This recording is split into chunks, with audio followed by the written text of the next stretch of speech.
حضرت امام حسن سے آ کے وظیفہ پوچھا، اس شخص نے کہا حضور اولاد کوئی نہیں تو وظیفہ بتائے، تو آپ نے فرمایا استغفار پڑھا کر، کیا کر؟ اس نے کہا ٹھیک ہے۔ تو حضور پھر میں دوبارہ کب آؤں؟ تو امام حسن کہنے لگے بے اولاد ہے نا تو، استغفار کا وظیفہ بتایا نہ؟ کہا ہاں۔ فرمانے لگے اب اس وقت آنا جب اللہ تجھے 10 بیٹے عطا کرے گا۔ کتنے؟ 2 4 نہیں، 10 ہی کہہ دیے۔ تو حضرت امیر معاویہ رضی اللہ تعالیٰ دیکھا، کہنے لگے حسن اتنا بڑا دعویٰ؟ آپ فرمانے لگے میں نے کہہ دیا نا تو اللہ فضل کرے گا، ہاں ہاں اللہ خیر کرے گا، خیر ہو جائے گی۔ وہ شخص کئی سالوں کے بعد آیا، کئی سالوں کے بعد، تو حضرت امیر معاویہ کو بھی ساتھ لایا، کہنے لگا حضور اللہ کے فضل سے اللہ نے 10 بیٹے عطا فرمائے، پورے 10 ہی اللہ نے دیے۔ تو حضرت امیر معاویہ کہنے لگے جناب بات تو آپ کی سچی ہو گئی، پر مجھے بھی بتائیے وظیفہ کہاں سے لیا؟ فرمانے لگے قرآن پاک سے، سورہ نوح کی 10 11 12 آیت پڑھو۔ اللہ فرماتے ہیں تم استغفار پڑھو، میں تمہاری بیٹوں سے بھی مدد کروں گا، مالوں سے بھی مدد کروں گا۔ تو میں نے استغفار بتائی تھی، اور قرآن میرے اللہ کا ہے، رب کا وعدہ جھوٹا ہو سکتا؟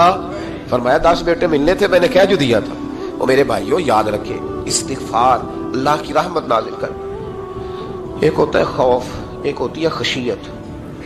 خوف والے لوگ توبہ کرتے ہیں، خشیت والے استغفار کرتے ہیں۔ ایک ہوتا ہے خوف، ایک ہوتی ہے خشیت والے استغفار کرتے ہیں۔ نبی کریم علیہ السلام نے فرمایا میں دن میں 100 مرتبہ استغفار کرتا ہوں، دن میں۔ توبہ والا کہتا ہے کہ میں بھول گیا تھا، مجھے معافی مل جائے، اور خشیت والا کہتا ہے میرا یار ناراض نہ ہو جائے، وہ استغفار ہی کرتا رہتا ہے، وہ معافی مانگ۔ حضرت رومی نے مثال دی ہے، فرماتے ایک عورت تھی تو بھیک مانگا کرتی تھی، ایک دن بادشاہ کے دروازے پہ بھیک مانگنے گئی تو بادشاہ کو پسند آ گئی، اس نے نکاح کر لیا۔ 20 کنیزائیں اس بی بی کے پاس تھی خدمت کرنے کے لیے، روٹی دینے کے لیے، کپڑا دینے کے لیے، لیکن وہ ہر وقت روتی رہتی تھی، ہر وقت روتی۔ ایک سمجھدار کنیز کہنے لگی کہ ملکہ اب تیرا درجہ بہت بڑا ہے، تو ہر وقت روتی رہتی ہے، معافیاں ہی مانگتی رہتی ہے ہر وقت، کون سی ایسی نعمت ہے جو تیرے پاس نہیں؟ تو وہ کہنے لگی اس لیے تو روتی ہوں۔ کیا مانا؟ کہنے لگی اس لیے روتی ہوں کہ میں اس قابل نہیں تھی جو مجھے مل گیا، کہیں میرے سر کا سائیں ناراض نہ ہو جائے، وہ کہیں بگڑ نہ جائے، مجھے پتا ہے کہ میں کیا تھی اور مجھے کہاں تک پہنچا دیا، میں روتی اس لیے ہوں کہ کبھی کہیں وہ ناراض۔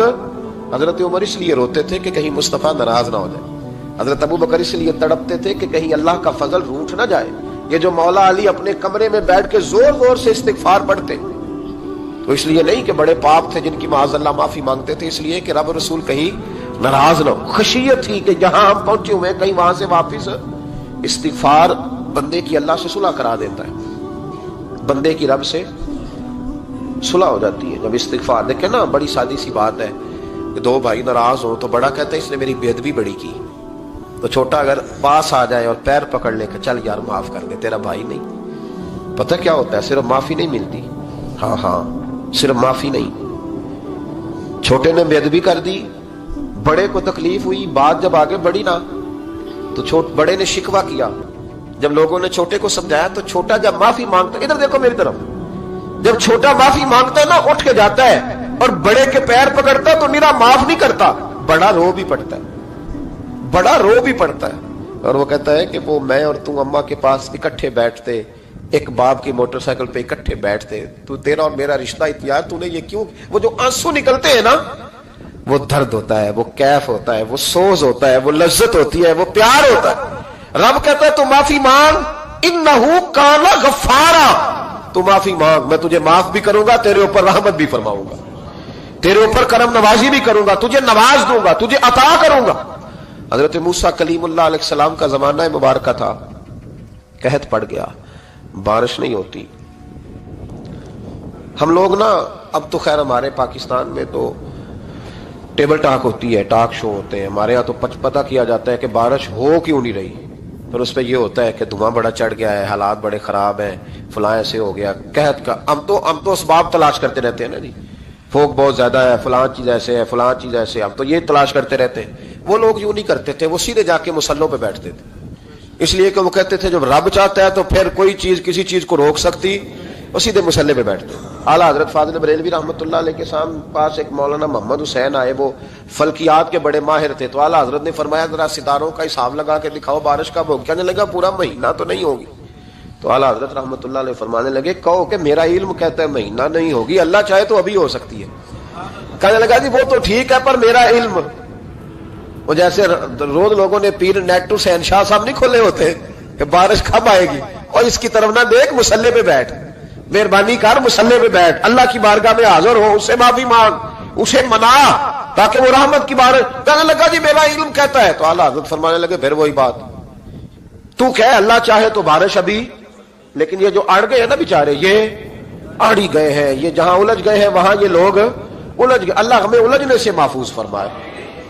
تو اعلیٰ حضرت اٹھے تو فرمایا ٹائم کیا ہوا ہے گھڑی پہ؟ کہنے لگا جی 12۔ تو اعلیٰ حضرت نے گھڑی گھمائی، اب کیا بج گیا؟ کہنے لگا 4 بج گئے۔ فرمانے لگے بج گئے نا 4؟ کہنے لگا جی آپ نے گھڑی گھما جو دی ہے۔ فرمانے لگے اللہ بھی جب چاہے تو ستارے گھما دیتا ہے، اللہ بھی ستارے گھما دیتا ہے بارش۔ کہنے لگا جی وہ تو ٹھیک ہے پر مہینہ نہیں ہو سکتی، اڑا ہوا بندہ اس کا کوئی علاج ہے جو اڑ جو جائے، اس کے لیے قرآن کہتا ہے وَإِذَا خَاطَبَهُمُ الْجَاهِلُونَ قَالُوا سَلَامًا، اسے سلوٹ کرو دور سے، اسے کو تو جان اور تیرا۔ کہنے لگا جی ہو نہیں سکتی پورا مہینہ۔ فرمانے لگے یار تو جا اپنا کام کر۔ وہ شخص کہتا ہے میں نے دروازہ کھولا اعلیٰ حضرت کا، کمرے سے باہر نکلا تو تیز بارش ہو رہی تھی، واپس آیا تو میں نے کہا احمد رضا یہ عقیدہ کہاں سے لیا ہے؟ فرمایا دروازہ مصطفیٰ سے لیا ہے صلی اللہ علیہ وسلم۔ تو یاد رکھیں کہ اللہ کو منانا چاہیے، استغفار کرنا چاہیے، اس کی برکات۔ حضرت موسیٰ ساری قوم کو لے کے نکل گئے۔ آؤ بھائی میدان میں اللہ کی بارگاہ میں استغفار کریں اور بارش کا سوال کریں، بارش مانگے۔ جب باہر نکلے دیر تک دعائیں ہوتی رہیں تو حضرت موسیٰ علیہ السلام کو رب کریم نے وحی فرمائی کہ موسیٰ آپ کی قوم میں نے ایک شخص ہے جس کو 40 سال ہو گئے نافرمانی کرتے، اس نے رب سے صلح نہیں کی۔ کتنے لوگ ہیں؟ ایک، اور 40 سال سے وہ نافرمان ہے، اس کو مجمع سے نکال تو بارش ہو جائے۔ اگر ایک گناہگار کی وجہ سے بارش رک جاتی ہے، اور جہاں دروازے کھلے ہوئے ہوں، جہاں تنہائیاں خوفناک ہوں، اور جہاں تباہی اتری ہوئی ہو، اور جہاں لوگ کروڑوں روپیہ مال ہڑپ کر گئے ہوں، اور جہاں علماء کو ہاتھ کڑیاں لگا کے ٹھنڈی زمینوں پہ لٹا دیا جائے، اور قوم کہہ رہی ہو اچھا ہوا اچھا ہوا، اور لوگ پھبتیاں اڑا رہے ہوں، مذاق کر رہے ہوں، تو پھر اس قوم پہ کس طرح کر کے فضل الہی۔ اور یہ مولوی کا معاملہ نہیں، یہ تو ممبر رسول کا معاملہ ہے۔ میرے مصطفیٰ نے یہ نہیں کہا پیر میرا وارث ہے، حضور نے فرمایا عالم میرے دین کے وارث ہے۔ ہاں حضور نے فرمایا جس نے عالم کے چہرے کا دیدار کیا سمجھے میں نے اپنے نبی کی زیارت کی ہے۔ لیکن یہاں تو خیر یہ عنوان نہیں، ورنہ میں اس پر جاتا ہے۔ تو کہا ایک بندہ ہے 40 سال سے اللہ کی نافرمانی کر رہا ہے، وہ اگر نکل جائے تو بارش ہو جائے گی۔ حضرت موسیٰ نے اعلان کر دیا بھی ایک شخص ہے، وہ اگر نکل جائے تو بارش ہو جائے گی۔ پتہ تو ہوتا ہے نا سب، مجھے بھی پتہ ہے کہ میں اندر سے کیسا ہوں، اور آپ کو بھی خبر تو ہوتی ہے نا جی۔ جب بات ہو رہی ہوتی ہے تو پھر پتہ تو چلتا ہے نا کہ بات کہاں جا کے سیٹ ہو رہی ہے، پتہ چلتا ہے نا۔ اسے بھی چل گیا پتہ، اب اندر ہی اندر رونے لگا۔ اور دیکھو امام راضی اور امام غزالی دونوں نے لکھا ہے کہ اس درد سے رویا، اس درد سے کہ ادھر والے کو بھی پتہ نہ چل جائے، مجمع کے اندر کھڑا ہے اور ادھر والے کو بھی استغفار، دیکھو ادھر والے کو پتہ نہ چل جائے اور ادھر والے کو بھی کہیں ہجوم غم میں بھی توہین ضبط غم نہ ہوئی، ہم اس احتیاط سے روئے کہ آنکھ نم نہ ہوئی۔ ہجوم غم میں بھی توہین ضبط غم نہ ہوئی، ہم اس احتیاط سے روئے کہ آنکھ نم نہ ہوئی، روئے بھی پر کسی کو آنسو نہیں دیکھنے دیے۔ اب اس درد سے کہتا ہے اللہ تو تو معاف کرنے والا ہے نا، تو تو معاف کرتا ہے، پردہ پوشی کرتا ہے، اور مالک اگر لوگوں کو پتہ چل گیا تو میرے تو بچوں کا بھی جینا حرام کر دے گا، یا اللہ میری تو آنے والی نسل بھی تڑپ کے وقت گزارے گی۔ مالک تو معاف کر دیا کرتا ہے، لوگ نہیں معاف کرتے، اے اللہ یہ میری خوبیاں بھول جائیں گے، میری خامیوں پر بات، مالک میں یہ ذلت نہیں برداشت کر سکتا، فضل فرما۔ حضرت موسیٰ نے دوبارہ اعلان کیا نکلتے ہو کہ نہیں نکلتے؟ پھر تڑپا، خدا بندہ مجھے بے آبرو نہ کر، یہ ذلت اور رسوائیاں یہ نہیں برداشت ہوتی، اللہ درگزر۔ حضرت موسیٰ نے تیسرا اعلان کیا نکلتا ہے یا میں پھر اس کا نام لوں، اللہ سے پوچھ کے نام لوں اس کا، بتاؤ کون ہے؟ اب تو تڑپ گیا، کہنے لگا مالک میں تیری بارگاہ میں استغفار کرتا ہوں، آئندہ نہیں کرتا، آئندہ نہیں کرتا۔ یہ لفظ ادا کیے، بندہ کوئی بھی نہیں نکلا، رب کریم نے بارش عطا کر دی، تیز بارش جب برسی نا، تیز بارش، لوگ تو نہیں دیکھ کے دوڑ گئے۔ تو حضرت موسیٰ کہنے لگا یا اللہ مجھے بھی تو بتا، تو نے کہا تھا کہ جب تک بندہ نہیں نکلتا بارش نہیں ہوگی، تو نکلا کوئی بھی نہیں، بارش ہو گئی، ماجرا کیا ہے؟ تو رب کریم نے فرمایا موسیٰ بس اس نے مجھ سے صلح کر لی، اس نے مجھ سے صلح کر لی. اور امام غزالی نے لفظ لکھے, حضرت موسیٰ نے پوچھا, حالانکہ اللہ اپنے نبیوں کو غیب کے خزانے دیتا ہے, پوچھا کہ اے اللہ مجھے اس کا نام بتا دے. تو رب کریم نے فرمایا موسیٰ جب گناہگار تھا تب نہیں کسی کو بتایا, جب پاپی تھا تب نہیں بتایا, جب مجرم تھا تب نہیں بتایا, اب کیسے بتا دوں؟ فرمایا اس کی میری صلح ہو گئی ہے. اور فرمایا جو بارش نہیں نہ ہو رہی تھی وہ بھی اس کی وجہ سے نہیں ہو رہی تھی, اب جو ہوئی ہے نا تو یہ بھی اسی کی وجہ سے ہوئی ہے. یہ بارش اب جو ہوئی ہے تو یہ بھی یہ اس گناہگار کے سبب سے. اپنی راتیں اللہ کے ساتھ گزارے, مصلی پہ بیٹھے. میرے صاحب رحمۃ اللہ علیہ سے جب کوئی کہتا نا کہ بڑا پریشان ہوں تو کچھ بتائیں, تو فرماتے آج رات مصلی پہ بیٹھ کے اپنے رب سے بات کرنا, میں بھی بات کروں.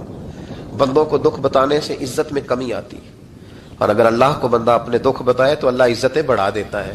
ترمذی شریف کی حدیث ہے, نبی پاک علیہ السلام نے فرمایا اگر تو دنیا داروں کو دکھ بتائے گا تو اللہ تجھے غنی نہیں کرے گا, اور اگر تو اپنے رب کو بتائے گا تو اللہ بڑی جلدی تجھے دنیا سے بے نیاز کر دے.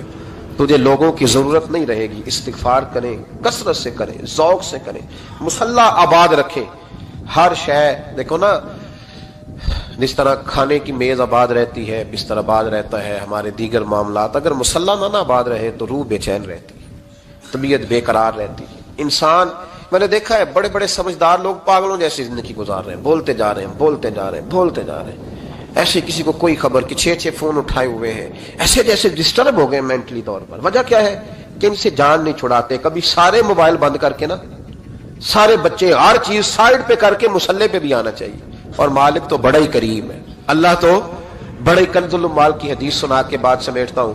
نبی پاک صلی اللہ تعالی وسلم فرماتے ایک شخص تھا بنی اسرائیل میں, بڑا مالدار تھا, تو پھر اس پہ غربت آ گئی. جب غربت آئی تو رو پڑا, کہنے لگا اے اللہ میں غریب ہو گیا ہوں, میری مدد فرما, میں نے بڑی نافرمانی کی ہے تیری. مالدار جب تھا تو بڑی موج کر, یا اللہ میں نے بڑی اب نہیں کروں گا, مجھے اس غربت سے نکال. تو اللہ نے فرشتوں سے کہا کہ دے دو جو مانگتا ہے. فرشتے کہنے لگے یا اللہ یہ توبہ کر کے نہیں آیا, ڈر کے نہیں آیا, یہ تو الجھ گیا تب آیا ہے.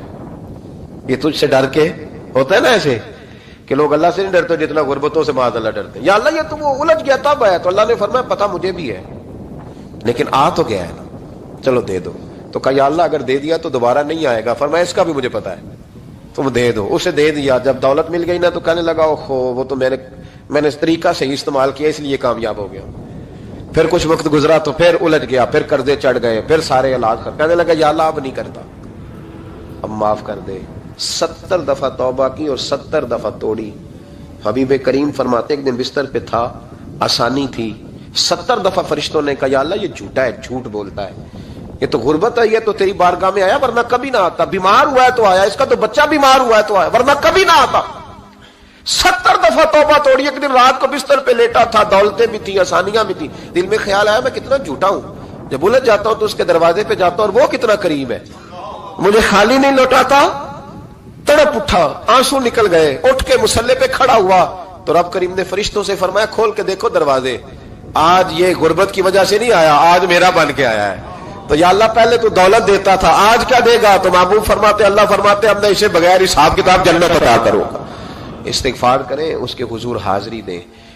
جس طرح سارا کچھ چھوڑ چھاڑ کے لوگ کہتے ہیں کہ 1 مہینہ میں نے کسی سیاحتی مقام پہ رہنا ہے, میں نے اب کسی ٹھنڈے علاقے میں چلے جانا ہے, برف باری دیکھنی ہے, سیر کرنی ہے, 10 دن کی چھٹیاں وہاں گزارنی ہے, چلو 7 چھٹیاں وہاں گزار لو, 3 دن اپنے اللہ کے ساتھ گزارو, روزے رکھو, دن کو رات کو قرآن شریف پڑھو, تلاوت, کچھ وقت دو اللہ کے ساتھ حضور پر درود و سلام بھیجنے کے لیے, نبی پاک کی نعت کے لیے, اذکار کے لیے, بزرگوں کے لیے. پھر دیکھنا اللہ روح کو کتنا سکون دیتا ہے. آخر دعوانا الحمدللہ رب العالمین.